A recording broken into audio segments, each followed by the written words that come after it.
Hello students, yesterday we have discussed about polarization by reflection. Today we are studying another method of polarized and unpolarized light, that is polarization by scattering. That means how can we polarize the unpolarized light. So today we are studying the second method for the polarization, that is known as polarization by scattering. Now you are aware about the phenomena of scattering. Scattering means spreading of white light into different directions. We have already discussed कि whenever a beam of white light is passing through a medium, and in that medium there are particles. We have discussed atmospheric particles like your air particles, water droplets, dust particles, smoke particles, and when the size of these particles is almost comparable to the size of the almost comparable to the wavelength of the incident light, in that case this white light, after striking these air particles, it gets scattered. That means it gets spreads into different directions. That process is known as scattering, and that process of scattering today we are understanding for the polarization of unpolarized light. So whenever a beam of white light is passing through such a medium which is containing particles whose size is almost comparable to the wavelength of the light, in that case after striking these particles white light gets scattered. और जब इस white light जो scatter हो जाती है, suppose ये आपके पास ordinary light है, ordinary light बोल सकते हो और unpolarized light बोल सकते हो. When unpolarized light is suppose coming in this direction, suppose this direction is along z-axis, ordinary light or unpolarized light is coming along z-axis is incident on a particle, or you can say scatterer. जो light को क्या करता है, scatter करता है, that particle is known as scatterer, or normally you can say atmospheric particle whose size is almost comparable to the wavelength of this incident light.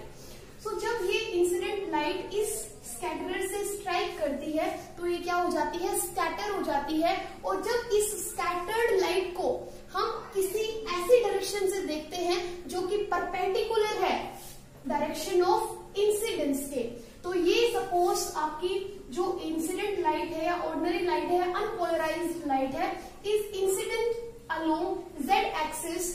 तो जब ये इस स्कैटरर से स्ट्राइक करके स्कैटर हो जाती है लाइट, और जब इस स्कैटर्ड लाइट को we see in a direction perpendicular to the direction of incidence.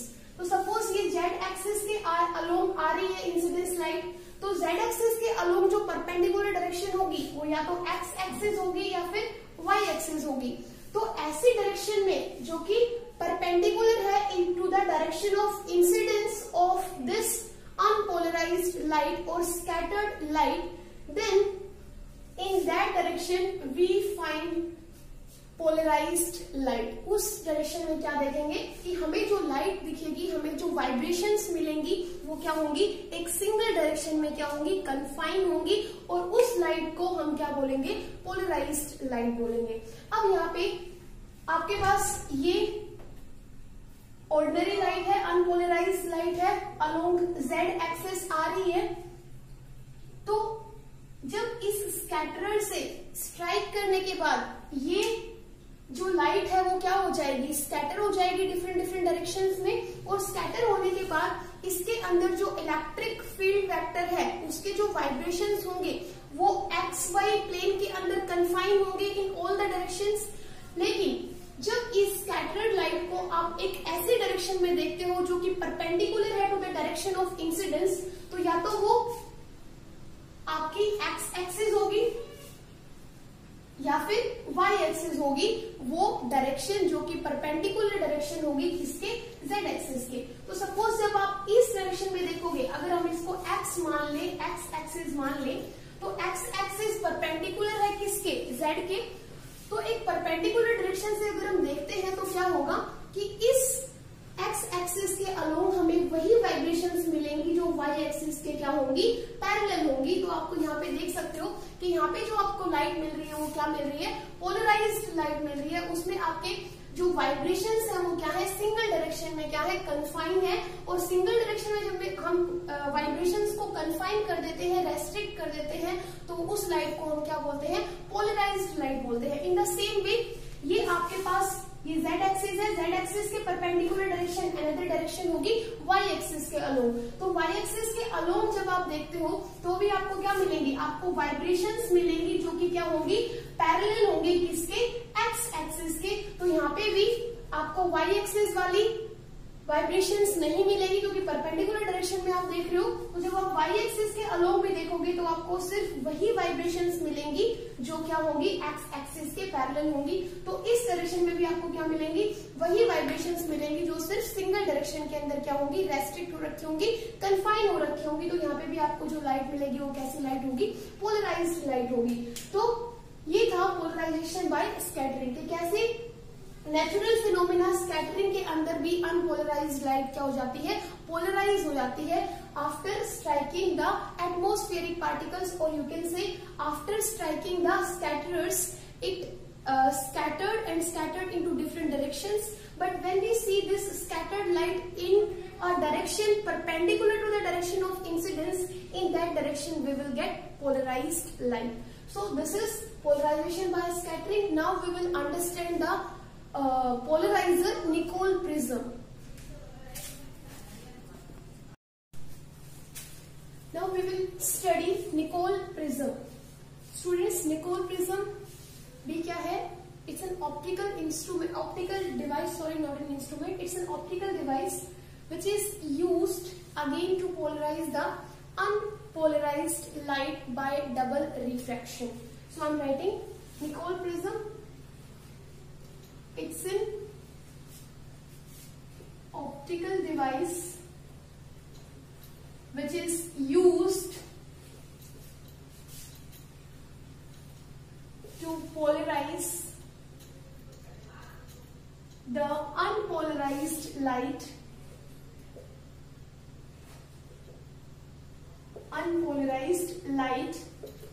by double refraction.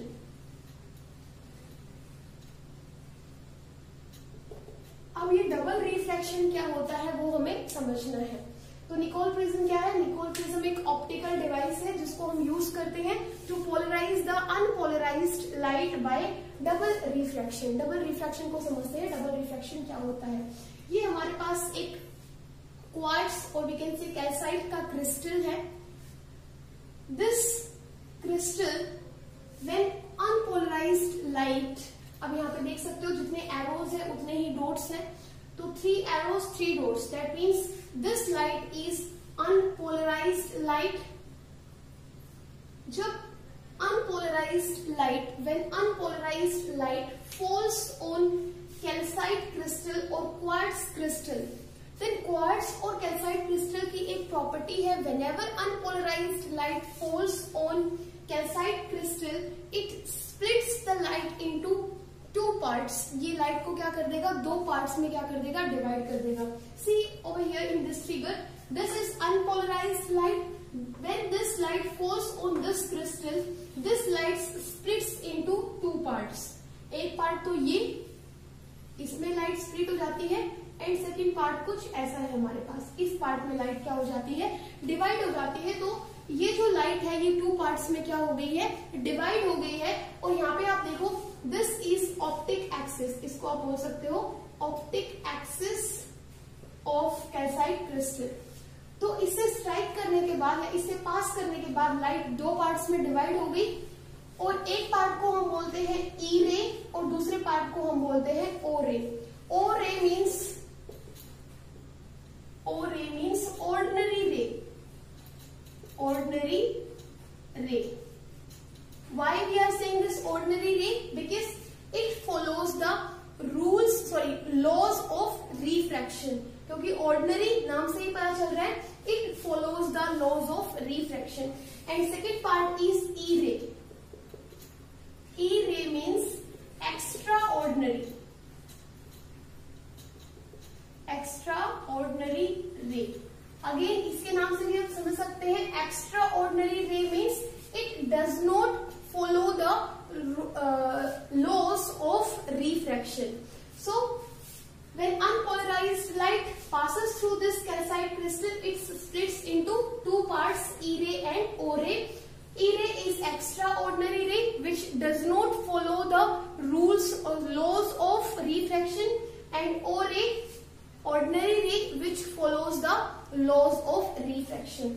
अब यहाँ पे देख सकते हो आप, E-ray के अलोंग जो आपकी लाइट है वो भी क्या है, प्लेन पोलराइज्ड लाइट है, बिकॉज जो इलेक्ट्रिक फील्ड का जो वेक्टर है उसके जो वाइब्रेशंस है वो सिंगल डायरेक्शन के अंदर कन्फाइन है, क्योंकि यहाँ पे रोज भी थे, एरोज भी थे और डॉट्स भी थे, लेकिन आपको ई रे के अलोंग सिर्फ एरोज मिल रहे हैं और ओ रे के अलोंग सिर्फ आपको डॉट्स मिल रहे हैं. सो ई रे और ओ रे के अलोंग जो आपको वाइब्रेशंस मिल रहे हैं वो क्या है, सिंगल डायरेक्शन के अंदर कन्फाइन है. तो ई रे और ओ रे दोनों के अलोंग जो आपको लाइट मिलेगी वो कैसी लाइट मिलेगी, प्लेन पोलराइज्ड लाइट मिलेगी. सेम फिनोमिना हम स्टडी करेंगे किसके अंदर, निकोल प्रिज्म के अंदर. अब निकोल प्रिज्म क्या है, निकोल प्रिज्म को हम बनाते हैं bye joining two calcite crystal. यहाँ पे क्वार्ट्ज बोलो या कैल्साइट बोलो, अगर दो कैल्साइट क्रिस्टल ले ले हम और उनको ज्वाइन कर दें, ये देखो उनको उनकी प्रिंसिपल एक्सिस क्या कर रखी है, ज्वाइन कर रखी है, और उनको ज्वाइंट हम ऐसे करते हैं by using a glue that is known as, ये ग्लू है, बीच में ग्लू की एक ट्रांसपेरेंट लेयर बनाते हुए हमने दोनों क्रिस्टल्स को क्या कर दिया है, ज्वाइन कर दिया है. और दो ऐसे कैल्साइट क्रिस्टल्स को अगर हम ज्वाइन कर देते हैं तो उसको बोलते हैं निकोल प्रिज्म. तो जो हमने ग्लू यहाँ पे लिया है जिसको यूज करते हुए दो कैल्साइट क्रिस्टल को क्या किया है, ज्वाइन किया है, तो बीच में इन दोनों के एक्सिस के बीच में एक लेयर बन जाती है, उस ग्लू की ट्रांसपेरेंट लेयर बन जाती है जिसको हम बोलते हैं कैनेडा बैल्सम. कैनेडा बैल्सम की एक ट्रांसपेरेंट लेयर बन जाती है, और इस कैनेडा बैल्सम या फिर ग्लू बोलो उसको यूज करते हुए हम क्या करते हैं, दो कैल्साइट के क्रिस्टल को ज्वाइन कर देते हैं, and that is known as Nicol prism. उसको हम क्या बोलेंगे, निकोल प्रिज्म बोलेंगे.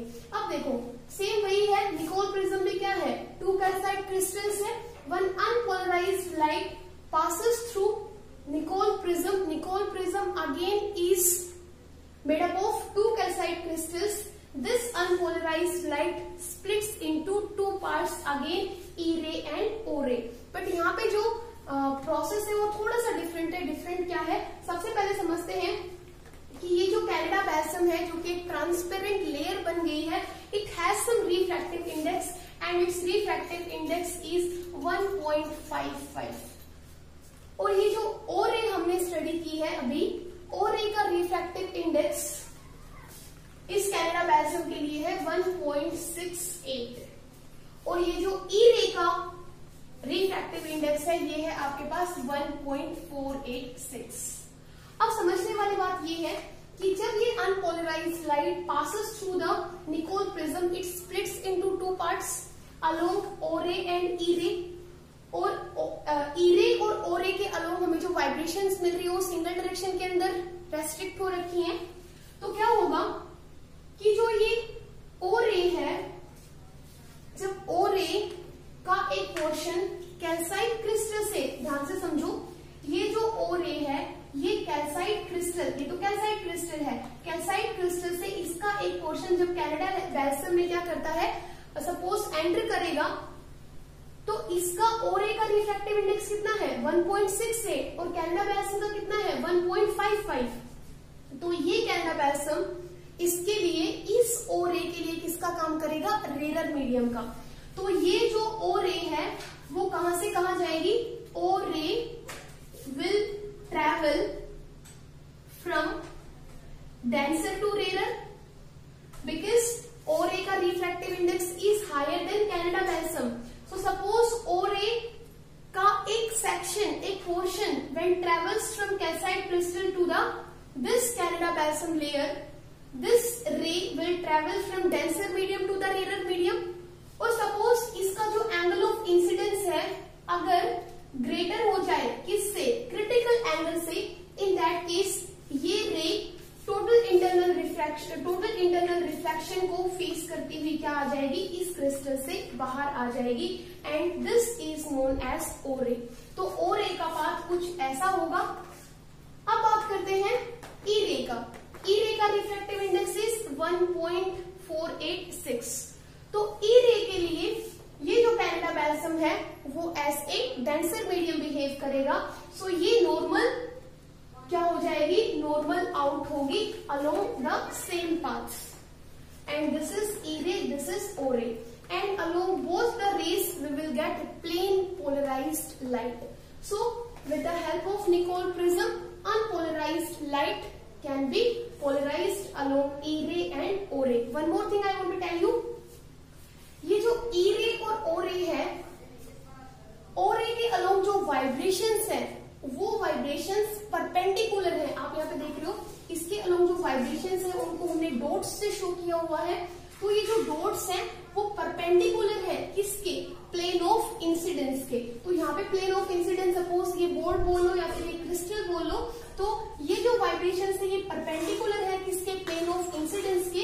और यहाँ पे जो वाइब्रेशंस है वो क्या है, पैरेलल है प्लेन ऑफ इंसिडेंस के। So by Nicol prism unpolarized light can be polarized and we will get plain polarized light along O ray and E ray. So this is all about the Nicol prism. In this unit we are left with only one topic that is known as Polaroid. और ये Nicol prism students आपको पता होगा, मैंने पहले ही बता दिया था, we have 3 devices that we use as polarizer as well as analyzer. तो फर्स्ट जो था वो टूरमैलिन क्रिस्टल था जो हम पढ़ चुके हैं। Second is Nicol prism and tomorrow we will study about Polaroid. Thank you.